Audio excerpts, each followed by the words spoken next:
Salut à tous.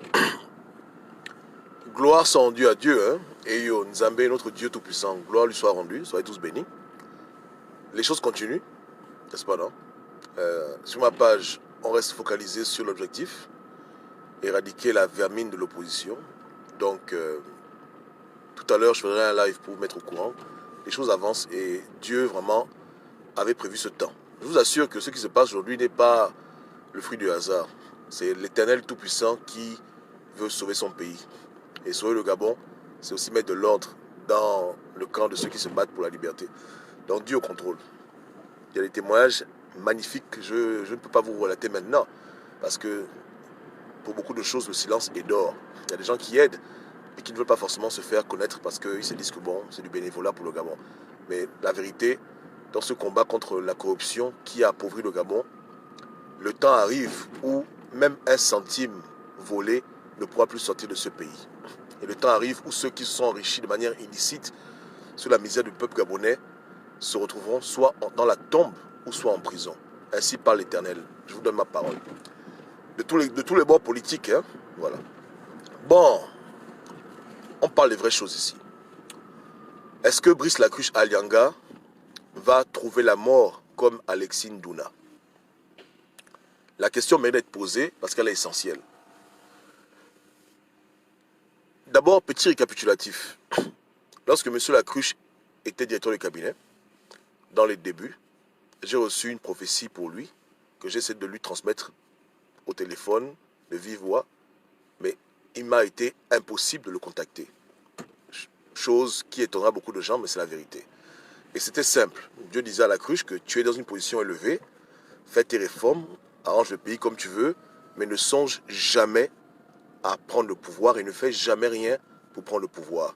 Parce que si tu essayes de vouloir prendre le pouvoir, tu vas mourir. Donc je n'ai pas dit à Lacruche qu'il allait aller en prison. J'avoue que Dieu ne m'a pas parlé de ça.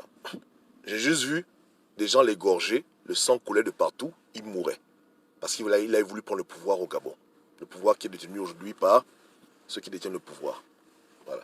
Donc, ce que moi j'ai vu en particulier.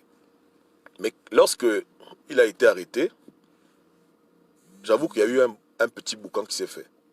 Beaucoup de gens n'ont pas été contents. Moi, je n'ai pas été content parce que le motif d'arrestation, je le trouvais un peu bidon. Hein, que des PDGistes arrêtent des PDGistes pour une affaire de vol. Bon, c'est comme l'hôpital qui se moque de la charité, vous comprenez, etc., etc. On a fait notre petit désordre et je pense que c'est Dieu qui nous inspirait inconsciemment. Ça a fait que ceux qui voulaient l'égorger ont dû un peu reculer, n'est-ce pas? Parce que ce n'est pas passé sous silence. Que ces gens-là s'attendaient à ce qu'on arrête Lacruche, comme il avait une mauvaise réputation et que tout le monde le critiquait, et que voilà, il y avait beaucoup de jalousie. Tu bouges. Il se disait que tout le monde devait être content qu'on l'arrête parce qu'il était dans le qui bouge. Malheureusement pour eux, et heureusement pour lui, Dieu a eu pitié de lui. Et le désordre qu'il y a eu sur la toile a permis que ceux qui voulaient l'égorger, parce qu'il allait mourir, hein, quelques temps plus tard, ont dû attendre, prendre du recul et faire un peu plus attention à ce qu'ils faisaient. Parce que ça a chauffé. Tu repars sur nos pages en janvier. Moi, je n'ai pas blagué avec quelqu'un. Dans cette affaire de Lacruche, j'étais clair avec le régime. Et j'ai beaucoup condamné parce que je ne tolère pas n'importe quoi. Même s'il a dit qu'il bouge, là, il a ses défauts. En tant que membre du PDG, dans la famille du vol, c'est pas comme ça qu'on règle les problèmes. Donc, je ne vais pas me répéter, mais bon, bref. J'ai dit aux gens que c'est pas bon. Que ceux qui font ça, ils font mal les choses. Ils se comportent très mal, mais ils n'ont pas voulu comprendre. C'est pas grave. Parce qu'à la fin, toute chose concourt au bien de Dieu. Aujourd'hui, ce qu'ils ont fait nous sert même dans l'enquête qui va être lancée. Ce n'est pas un problème. Mais au niveau de sa vie à lui, les gens ont hésité. Déjà parce qu'il a un passeport français, mais surtout parce qu'il y a Dieu qui est dans le problème. Et ils peuvent sentir que Dieu est dans le problème. Parce que quand on parle d'un problème, c'est qu'il y a Dieu dedans. Ils le savent déjà, ils savent comment ça fonctionne. Vous comprenez? Donc ils hésitent. Mais c'est quelqu'un qui détient beaucoup d'informations, qui est très gênant. Parce que s'il ouvre sa bouche pour parler, beaucoup de têtes vont tomber. Une enquête ouverte avec des aveux de Lacruche va impliquer beaucoup de personnes. Et c'est devenu une pierre angulaire dans la lutte contre la corruption. Parce que s'ils balancent les noms dans la diaspora, moi ça m'arrange. Mais s'ils balancent des noms de PDGistes, ça ne les arrange pas. Donc vous comprenez bien qu'aujourd'hui, ces aveux, ça peut faire tomber une république. Du moins, grâce à ces aveux, beaucoup de choses qui se passent dans le secret au Gabon et hors du Gabon, de malversation, de trafic d'argent, de trafic d'influence, tout peut s'écrouler. Mais c'est eux-mêmes qui ont fait ça. Donc maintenant, ils ne peuvent pas le tuer, parce que s'ils le tuent, on va les accuser que c'est eux qui l'ont tué. On se comprend, non? Voilà. Donc, la cruche, Dieu lui demande depuis toujours hein, de se repentir et d'œuvrer pour le peuple gabonais. S'il est prêt, vraiment, hein, à ouvrir la boîte pour libérer son peuple, Dieu va le protéger. Personne ne va le toucher. Parce que cet homme-là aurait dû être tué depuis. Depuis. On l'aurait arrêté. Dieu n'aurait pas permis que nous parlions. À l'époque, il l'aurait déjà empoisonné, il l'aurait déjà égorgé. Aujourd'hui, il est déjà de l'histoire ancienne. Terminé pour lui. Mais s'il vit encore, parce qu'il y a la main de Dieu qui est sur lui qui le protège. Parce que Dieu a vu que même s'il a voulu prendre le pouvoir, dans le fond, peut-être qu'il voulait faire du bien aux Gabonais, mais il s'y est peut-être mal pris, ou il a été désobéissant, mais le fond n'est pas mauvais. Parce que Dieu juge de ces choses-là. C'est un peu comme Yahya Ali, Dieu pouvait le tuer depuis longtemps. Il a eu un AVC, Dieu connaît ce que chacun a besoin pour comprendre. Donc il est dans une position stratégique, et le Dieu qu'il a protégé, c'est le Dieu qui veut l'utiliser. Et Dieu va l'utiliser. Donc je mets déjà en garde toutes les personnes qui vont tenter à sa vie, la même manière que vous voulez le tuer, Dieu va aussi vous tuer. Ouvrez bien vos oreilles. Je dis, tous les empoisonneurs de la République, tous les criminels rituels, tous les assassins, il faut faire, Koba m'a parlé. Vous touchez à cet homme, hein? Vous avez même l'intention de toucher à lui, sur le chemin pour lui faire du mal, Dieu lui-même va apparaître et Dieu lui-même va vous tuer. Testez, testez. Et lui, de son côté, je le redis encore, allez lui dire qu'il doit maintenant parler parce que le Gabon doit changer. Il voulait libérer le Gabon, non? La manière à laquelle il voulait s'y prendre, c'est pas ça que Dieu voulait qu'il fasse. Mais la manière à laquelle il doit s'y prendre, c'est par sa parole maintenant. Le résultat est le même. Tu voulais libérer un pays en faisant un coup d'État, Dieu n'a pas permis. Maintenant, Dieu te dit, écoute, libère le pays et commence par le commencement. Parce que le commencement était la parole. Sors la bonne doc, affranchis ton peuple des mensonges, des manipulations, des malversations, de la corruption, du trafic d'argent, crime rituel. Sors la doc, papa. C'est Dieu qui te protège. Personne ne peut te toucher. C'est l'Éternel lui-même qui a la main sur toi. Sors la doc. N'aie pas peur. Parce que la première libération, elle est spirituelle. Et elle commence par des aveux qui font tomber un pouvoir. N'est-ce pas, non? Ils ont voulu jouer un jeu. Aujourd'hui, ça les rattrape. N'est-ce pas? On est dans un game où chaque action que tu poses qui va à l'encontre de ce que tu penses être bien, parce que tu aimes faire le mal, se retourne contre toi 7 fois plus. Faites le game. N'est-ce pas? Moi, je sais que je suis écouté par les services secrets français. Donc, quand je parle, beaucoup de gens écoutent. Si la cruche meurt, c'est vous qui l'avez tué. Et vous allez mourir.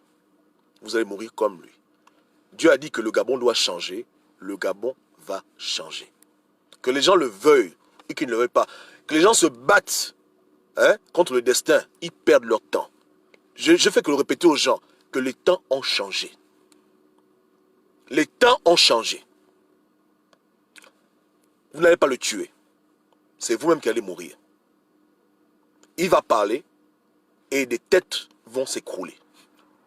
N'est-ce pas, non? Yeke, yeke. Yeke, yeke. Voilà. Donc, on prie pour lui, pour que Dieu le garde, mais également pour qu'il parle. Parce que moi, je pas envie qu'il reste en vie pour qu'il reste en vie. Les Gabonais meurent tous les jours. Donc, qu'est-ce que j'ai à foutre? Honnêtement parlant, hein, sa vie ne m'intéresse que pour le combat qu'il peut mener pour des investigations qui me portent à cœur contre la corruption, etc., etc. Mais il doit parler. Et vous n'allez pas le toucher. Les choses sont simples. N'est-ce pas, non? Voilà. Donc, il n'y aura pas de conneries de Ndouna, quelqu'un en prison, bagarre en prison, on l'égorge. Oh, il a eu un problème au cœur. Non, non, non, non, non. Il est en bonne santé. Faites attention. Et je vous promets, celui qui le touche, celui qui essaye même de le toucher, 7 fois plus de malheur dans sa vie, sur sa famille et lui-même. Même celui qui va s'avancer avec le couteau pour aller l'égorger, sur le chemin là, il va voir ce qu'il n'a jamais vu. Vous comprenez? Depuis, on vous parle qu'au Gabon, là, il y a Dieu. Faites attention. Les têtus ne veulent pas comprendre. Les gens veulent défier Dieu. Continuez votre désordre. N'est-ce pas, non? Voilà. C'est pas ça. J'étais le seul dans tout le Gabon à dire aux Gabonais qu'un jour, Ali Bongo va l'enlever. Et lui-même, il va risquer la mort. 1 an et demi avant que ça arrive. 1 an et demi. Allez écouter ma vidéo. Elle date. À l'heure où tout le monde disait que la Cruche va être président, je dis qu'arrêtez vos conneries. Il va être président où? Il va être président de quel pays? Donc, ce n'est pas des paroles en l'air. Ce n'est pas l'imagination. Les évidences sont devant vous. Donc, quand je dis que celui qui veut lui faire du mal, lui-même va mourir, il peut aller à la banque, on lui donne l'argent. Il peut croire ce que je dis maintenant. Il ne faut pas qu'il doute. Ceux qui complotent pour l'assassiner, parce qu'il est gênant, parce qu'il peut exposer leur corruption, il ne faut pas qu'ils s'inquiètent. Hein? Les projets qu'ils ont contre lui vont se retourner contre eux-mêmes. Ainsi parle l'Éternel. Testez. Il faut faire. J'ai dit, il faut faire. Allez-y. Essayez. Et voyez vous-même si Dieu existe ou bien si c'est des fables et des légendes. C'est ça? J'ai dit, hein, il faut faire. Prends le poison. Prends le couteau. Va à la prison. Va l'empoisonner.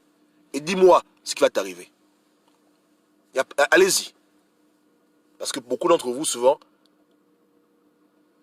l'invisible vous dépasse. Il faut souvent que ça devienne matériel pour vous. Allez-y. Donc, depuis le commencement, depuis que les Gabonais ont crié vers Dieu dans la détresse, Dieu a écouté leurs prières et Dieu au Gabon. Les gens vont le comprendre dans la tombe. D'autres vont le comprendre en prison. D'autres vont le comprendre sur le lit d'hôpital. Je répète, hein, les Gabonais ont pleuré pour dire Seigneur, on souffre trop. Pourquoi on souffre comme ça? Dieu a écouté leurs prières. Il a tourné son regard sur ce pays pour prendre le contrôle, pour le sortir des ténèbres dans lesquelles il est, l'amener à la lumière. Ceux qui s'alignent avec Dieu, Dieu les utilise. Ceux qui vont à contresens de Dieu, Dieu va les détruire tous systématiquement. En les utilisant au passage, parce que Dieu il aime utiliser les gens. C'est vrai, n'est-ce pas, non? Les choses sont simples. Donc, la cruche ne mourra pas comme Alexis Ndouna. Mais si les gens veulent jouer avec Dieu, eux-mêmes, n'est-ce pas, non? Il n'y a pas de problème. Il n'y a pas de souci. Hein? C'est vraiment, comme dit la grande, c'est vraiment game over. C'est game over. Aujourd'hui, même des opposants, des activistes, sont en train de penser à vouloir le tuer. Vous vous rendez compte? Hier, j'étais en train de prier, et Dieu me montre des gens en train de réfléchir comment ils peuvent tuer la cruche, parce que la cruche est un danger pour eux. Ils savent que son témoignage va créer des dégâts dans le camp de ceux qui se disent être combattants de la liberté. Des dégâts incroyables, avec des ramifications qui n'ont pas de nom. Sans oublier tous les pédégistes qui sont mouillants dans les affaires de corruption, qui ont échappé, hein, grâce à leur Atalakou à la prison, mais qui savent eux-mêmes qu'ils devraient être là-bas en prison avec lui à ses côtés, parce qu'ils ont fait les mêmes bêtises. Donc tout le monde est en train de réfléchir comment on peut buter le frangin, parce que le frangin, il n'arrange plus personne. Il n'arrange plus personne. N'est-ce pas? Opposants, activistes et pédégistes, tous ensemble pour essayer de tuer quelqu'un. Parce qu'il est devenu un témoin très, très, très, très gênant. À qui la faute? C'est moi qui vous ai dit de l'arrêter. Ou bien, c'est moi qui vous ai dit de jouer au sauvage, l'arrêter, voilà, faire la comédie. Vous voyez, moi je vous dis qu'à la fin, hein, vous allez comprendre que quand un régime tend vers la fin, tout ce qu'il fait se retourne contre lui. De toutes les manières possibles. Les hésitations, mauvaises décisions, tout ça, ça ne va plus. Vous ne pouvez plus écouter la raison. Regardez comment vous-même vous êtes créé des problèmes. Regardez vous-même comment vous avez agi de manière infantile et voilà maintenant les conséquences. Maintenant, il y a un scandale pétrolier qui est sur la table. Il y a un éminent membre du gouvernement qui est en prison, qui connaît tous les gens qui volent dans la République. Hein? Il y a une diaspora qui a menti au Gabonais depuis des années, qui va être exposée. Tout ça parce que vous n'avez pas voulu agir en responsable, demander à quelqu'un de rendre l'argent, et puis avoir pitié pour lui parce que vous êtes comme lui, vous avez voulu jouer au dur, aux intègres, voilà les conséquences. Non, on a un procureur qui s'embrouille, hein? Il ouvre au Gabon une enquête, il n'ose même pas demander de l'aide à la police française. Vous n'êtes que dans les problèmes, et dans des problèmes, parce que c'est comme ça. Quand la fin est là, rien ne peut plus marcher. Donc, laissez cet homme tranquille, arrêtez de vouloir essayer de le tuer, il n'est pas votre problème. Votre problème, c'est que vous devez vous repentir. Dieu a dit que le Gabon doit changer. Changer. Il y a la méthode facile, il y a la méthode brute. Dieu a dit que c'est un pays où il ne faut plus que les membres du gouvernement soient aux avant-gardes des crimes rituels. Un pays où il ne faut plus que les Gabonais se fassent sodomiser pour de l'argent que leurs parents ont travaillé. C'est un pays où il ne faut plus élever le diable au-dessus de EIO. Qu'est-ce que les gens refusent de comprendre dedans? Est-ce trop demander aux gens? Qu'est-ce que Dieu a dit que c'est fini avec les sales habitudes? Le temps est venu pour un Gabon nouveau, dedans et dehors. C'est la véritable émergence. La vraie, sur tous les plans. Donc ceux qui veulent se mettre en mur de faïence devant le Seigneur, Dieu, lui, ne saute pas les murs. Hein. Dieu, lui, il détruit les murs. Est-ce que vous comprenez? Dieu détruit les murs. Et vous êtes animé par l'esprit de Pharaon. Donc vous avez tendance à toujours faire ce qu'on ne veut pas que vous fassiez en pensant que c'est l'orgueil, vous êtes fort, alors que c'est ça qui produit votre propre chute. N'est-ce pas, non? Malgré les mises en garde. On dit ne tuez pas quelqu'un. Vous envoyez un ninja. Le ninja là-bas, on le frappe, il meurt lui-même. Quelqu'un d'autre encore parle, il meurt encore. Après Dieu dit, bon d'accord, vous insistez, allez-y, tuez-le. Vous tuez quelqu'un maintenant, les conséquences commencent. Les retombées, vous ne contrôlez plus rien. Vous êtes foutus. Je dis, hein, quand tu es entre les mains de Dieu, hein, tu ne peux pas t'en sortir. Tout ce que tu fais se retourne contre toi. Est-ce que tu comprends? Voilà le niveau spirituel où on est maintenant. Le game est à ce niveau-là. Tout ce que tu vas faire se retourne contre toi-même. Tu ne peux rien. Tu peux même prendre les fusils, tuer tous les gens qui t'énervent. Ça se retourne contre toi-même. Et pour Dieu, ce n'est pas une surprise. Tu es piégé du début à la fin. Allez relire la Genèse. Lisez vous-même. Hein? Pharaon et Dieu. Qu'est-ce qui s'est passé? Pharaon pensait qu'il était fort. Dieu lui dit, écoute, change. Il dit, non, je ne change pas. Mais Dieu a dit à Moïse que non, c'est moi-même qui l'entête pour qu'il ne change pas. Le game se joue à un niveau élevé. Et voilà ce qui se passe quand on joue avec Dieu. Tu es dans la matrice, papa. Tu es foutu. Tu es dans la matrice. Je ne peux pas t'expliquer comment ça fonctionne. C'est tellement dur à expliquer. Tu es seulement foutu. Il insiste, il persécute le peuple. On dit, laisse le peuple tranquille. Il persécute et il pense que c'est lui-même, il pense qu'il est fort. Alors qu'il ne sait pas que c'est Dieu lui-même qui l'entête à faire ça. Pour qu'à la fin, Dieu l'exécute, Dieu finit avec son fils, il pleure, il pleure, il pleure. C'est ce dent englouté. Voilà le processus spirituel dans lequel on est. Vous ne pouvez pas échapper. Je vous dis la vérité. Hein? Vous ne pouvez rien faire si ce n'est vous repentir et vous aligner avec le plan de Dieu. Dieu au Gabon veut le changement. Arrêtez de combattre, c'est une perte de temps. Vous ne faites qu'aggraver vos problèmes. Et vous créez des problèmes vous-même. Regardez vous-même votre gouvernement. L'incompétence, ça ne va pas. C'est fini. Dieu au Gabon. Je dis que Dieu est au Gabon et Yo, et c'est son peuple. Le Gabon est une création maçonnique qui date d'environ 60 ans, n'est-ce pas? Mais avant que le Gabon soit créé par les Blancs, papier, Gabon, drapeau, beaucoup de bêtises, il y avait un peuple qui habitait sur ce territoire. Il y a un peuple élu sur ce territoire. Ce territoire ne s'appelle même pas Gabon aux yeux de Dieu. C'est le peuple de Dieu, sur la terre de Dieu. Quel point les gens sont têtus comme ça? Hein? On comprend que beaucoup d'entre vous allez accepter la République, on ne refuse pas. Mais avant la République, le Gabon était. Avant la République, il y avait les Bapoulous. Avant la République, il y avait les Écans. Avant la République, il y avait les Échira. Il y avait des peuples qui vivaient sur cette terre avant la République. Il faut respecter Dieu, il faut craindre Dieu.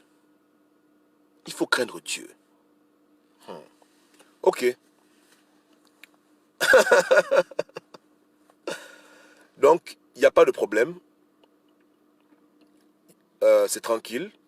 Vous comprenez? Non, la cruche, moi je ne demande pas sa libération. Lui aussi, là, il a joué au têtu. Je l'ai prévenu en vidéo. Il a écouté la vidéo parce qu'on a fait une émission même sur lui avec Sans Tabou. Donc, il nous suivait, on parlait avec Hercule. Ouais, hein, c'est tranquille. Mais lui-même, il joue à cache-cache. Donc il a eu le message, il a joué au têtu, il a été puni. Et dans sa punition, c'est aussi le plan de Dieu qui s'accomplit. C'est le niveau là qu'on a atteint maintenant au Gabon. Tu comprends? Une chose peut paraître anodine, mais elle sert à la cause de demain. Dieu l'utilise pour son combat et tout se retourne contre les gens qui fomentent le mal. Ils se mettent dans une maison, ils réfléchissent comment faire du mal. Le mal là se retourne contre eux-mêmes 7 fois plus. Voilà dans le game on est. Tout, hein. Ils peuvent prendre un couteau, ils viennent me tuer. Quand je meurs là, maman va produire des choses qui vont encore les créer des problèmes. En tout cas, quand le temps est fini, le temps est fini. C'est la destruction. Ils n'ont pas affaire à un homme, ils ont affaire à Dieu lui-même en personne.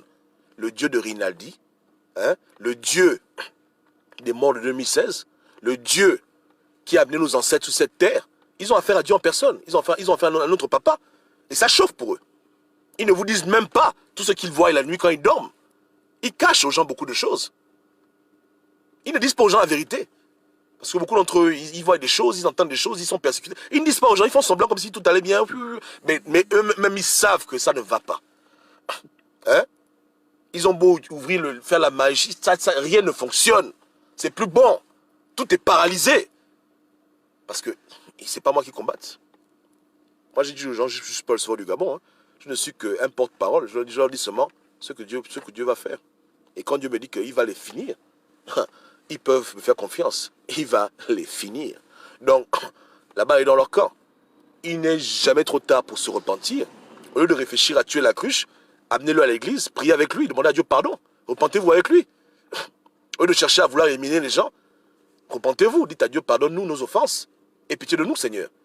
Ils ne veulent pas. Ils ne pensent qu'à faire du mal, manipuler, faire ça. Mais ils ne font qu'aggraver leurs problèmes.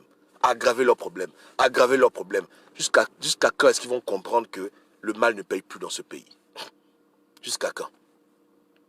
Ou bien ils vont être comme lui, grandir dans l'orgueil, dans la manipulation pour se retrouver à la fin déchu. Aujourd'hui, tu es dans un bureau, assis sur une grosse chaise, ça ne veut rien dire. Ce qui est arrivé à la cruche peut aussi t'arriver. Personne n'est intouchable. N'est-ce pas, non? Personne. Tous sont des hommes. Devant Dieu, il n'y a pas de président. Est-ce que vous savez ça? Que Dieu n'appelle pas Ali Bongo Excellence. Tu ne savais pas ça? Que devant Dieu, il n'y a pas de président. Il n'y a pas de président, il n'y a pas Dieu ne vous voit pas les gens. Dieu tutoie Ali Bongo. Vous croyez quoi? C'est nous les hommes, on s'embrouille. Dieu ne voit pas les gens comme nous on les voit. Il voit les gens comme la poussière. Ça le fait marrer tout ça. Ça le fait rire. L'être humain il combat le vent. On ne peut pas se battre contre Dieu, c'est impossible. C'est impossible. Et, donc chacun, voilà, je dis que d'autres le comprennent quand ils sont morts, d'autres le comprennent quand ils sont en prison, d'autres le comprendront sur le lit d'hôpital. Mais à la fin, tout le monde comprendra. Mais faut-il vraiment en arriver là? Pourquoi les gens veulent passer leur temps à défier Dieu? Il y a un problème. C'est eux-mêmes, moi je m'en fous. Ils n'ont qu'à faire ce qu'ils veulent. Ok. Donc, ça les regarde. Tu vois un peu, non? Vous comprenez, hein? Avec Dieu, tous les combats sont gagnés parce qu'on ne perd jamais. Même quand tu penses avoir perdu, tu as gagné. Tu comprends? C'est comme ça que ça fonctionne. Il n'y a pas de souci. On a arrêté la cruche. Ouais, victoire, victoire. Maintenant, les problèmes commencent. Hein? On dit, bon, il y a la corruption au Gabon, ok. Est-ce que c'est seulement tel qui a été corrompu? Qui sont les corrompus? Oh non, on veut maintenant embrouiller l'enquête. Vous voyez comment les gens sont ridicules. Non. On commence à embrouiller, on commence à avoir des regrets. L'autre là-bas, j'ai dit, écoute, tu ne seras pas président du Gabon, laisse tomber l'affaire là. Je te défends, je t'aime bien. Il va en France là-bas, on lui tire les oreilles. C'est triste, hein? Les gens, on leur parle, ils veulent pas comprendre. Chacun, en fait, toutes les personnes qui ont de l'argent et du pouvoir ne voient jamais leur chute. C'est ça le danger qu'il y a avec l'argent et le pouvoir. Des hommes, je dis bien des hommes, ils ne voient jamais leur chute. Jamais. Tout le monde, chacun pense qu'il est toujours le plus malin, le plus intouchable, qu'il est arrivé. Les gens ne voient jamais leur chute. Pourtant, les Écritures nous enseignent que c'est pas comme ça, que l'orgueil précède la chute. Et même Hollywood nous enseigne, pour ceux qui ont vu Scarface, dédicace Al Pacino, ça finit toujours mal, ce genre de conneries. C'est comme ça. Personne sur terre n'est intouchable. Personne. Si tu respires comme moi, si tu manges comme moi, c'est que tu n'es pas intouchable. Tu comprends, non? Ne laisse pas l'argent te blaguer, tes relations, il n'y a rien, papa. Il faut craindre Dieu. Crains Dieu. Craignez Dieu, vous émergents. Hein? Vous les criminels rituels, apprenez à craindre Dieu avant qu'il soit trop tard. Et on va vous parler dans quelle langue? Mon Dieu. Aïe, aïe, aïe, aïe. Ok. Que Dieu protège la cruche et que Dieu lui ouvre la bouche qui parle. On veut pour entendre que non, le frangin a eu un AVC, il ne parle plus. Arrêtez vos conneries. Il doit parler. N'est-ce pas, non? Voilà. Il faut qu'il parle. Et puis, on continue la destruction systématique du régime. Voilà. Le Gabon doit évoluer. L'ancien Gabon est en train de mourir. Il va pas être réanimé. Hein. L'ancien Gabon va mourir avec Jean-Ping, avec la fausse résistance, avec les sales habitudes. Tout ça c'est un même lot. Ils vont tous mourir ensemble. Ils ne vont pas ressusciter. C'est pas le Christ. Ils ne vont pas revenir à la vie le troisième jour. L'ancien Gabon, il meurt à petit feu. Et il ne va plus jamais se relever. Ce qui est mauvais ne va plus devenir bien. Ce qui est mauvais va disparaître et va être remplacé par ce qui est meilleur. Vous comprenez, hein? Voilà. Peu importe les nominations, tu peux enlever une Corée Bécalé, tu remplaces par... Peu importe l'équation. Ce qui est mauvais disparaît, ce qui est bien va petit à petit émerger. Voici un peu le processus qui est en marche et personne ne peut l'arrêter parce que c'est Dieu lui-même qui l'a mis en place. Yeke yeke, gloire soit rendue à Dieu et que Dieu nous aide. Soyez tous bénis et que Dieu nous fasse miséricorde. Ciao, ciao.